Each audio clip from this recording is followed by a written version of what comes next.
अटल बिहारी वाजपेयी जी का शुक्र कि उन्होंने कह दिया कि संसद संख्या के 15% से अधिक नहीं होंगे। बड़ा अच्छा रहा कम से कम कि संसद के प्रथम सदन के 15% ज्यादा नहीं होंगे, नहीं तो पता चलता कि इतना बड़ा मंत्रिमंडल की विभाग नहीं है और मंत्री बन गए हैं। विभाग है ये नहीं है, मंत्री बन के अपना घूम रहे हैं हेलीकॉप्टर गाड़ी लेके, बत्ती लगा के टू टू। अब तो खैर बत्ती केंद्र सरकार ने रोक दिया है, बड़ा अच्छा काम किया। टू टू टू टू ऐसा लगता था खानदानी रईस हैं, खानदानी नवाब चल रहे हैं। तो बड़ा मंत्रिमंडल, जम्बो मंत्रिमंडल।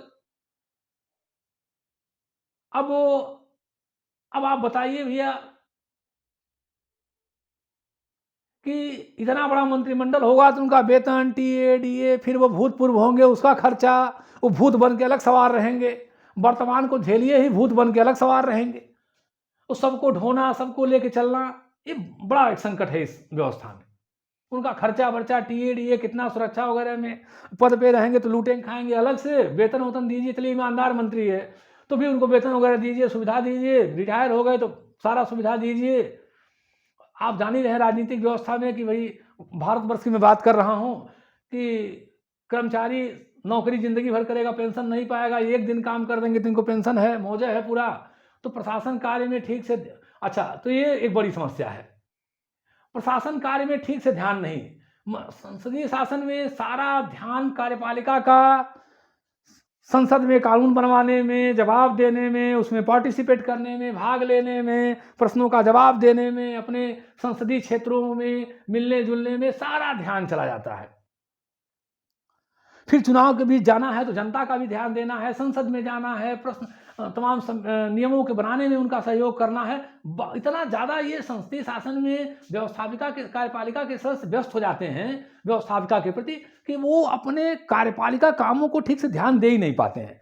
ऊपर से चुनाव आ गया, वो झमाझम सारे कार्यपालिका के सदस्य। इसमें देखिए उत्तर प्रदेश सहित 5 राज्यों के चुनाव संपन्न हुए हैं। आज 8 मार्च 2022 है, 2 दिन में परिणाम आएंगे। सारा मंत्रिमंडल केंद्र का लगा हुआ है, तो कहां से वो प्रशासन कार्यों का ठीक से ध्यान देंगे? सारा काम उनका तमाम कामों में बीत जा रहा है, तो प्रशासनिक कार्य में कब ध्यान देंगे? तो इस आते प्रशासनिक कार्य में वो ठीक से ध्यान नहीं दे पाते हैं। तथा अधिनायकवादी प्रवृत्ति, जो दल सत्ता में आता है, अगर बहुमत ज्यादा है संसदीय शासन में, वो अधिनायकवादी या मनमानापन कर सकता है, ऐसी उम्मीद है। गांधी जी की एक पुस्तक आई थी हिंद स्वराज 1908 में, हिंद स्वराज। गांधी जी ने कहा था कि बहुमत के बल पे ब्रिटिश मंत्रिमंडल संसद पर अपना नियंत्रण लगाता है, जबकि व्यवस्था यह है कि संसद का प्रथम सदन, संसद नियंत्रण लगाती है मंत्रिमंडल पे अविश्वास प्रस्ताव के माध्यम से। लेकिन वास्तविकता यह है कि मंत्रिमंडल का इतना बहुमत होता है संसद में, संसद के प्रथम सदन में, वो खुद संसद पर नियंत्रण लगा लेती है। ये बहुत बड़ा दोष है। अंत में हम चले तो निष्कर्ष की बात करें तो वास्तव में संसदीय शासन प्रणाली एक बहुत अच्छी शासन प्रणाली है, बहुत अच्छी शासन प्रणाली है। क्यों अच्छी शासन प्रणाली है?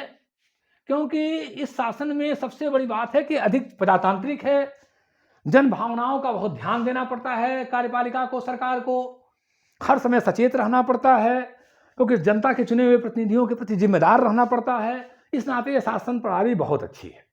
बाबा साहब ने कहा था कि हर समय सरकार को जनता की भावनाओं के प्रति जागरूक रहना पड़ता है।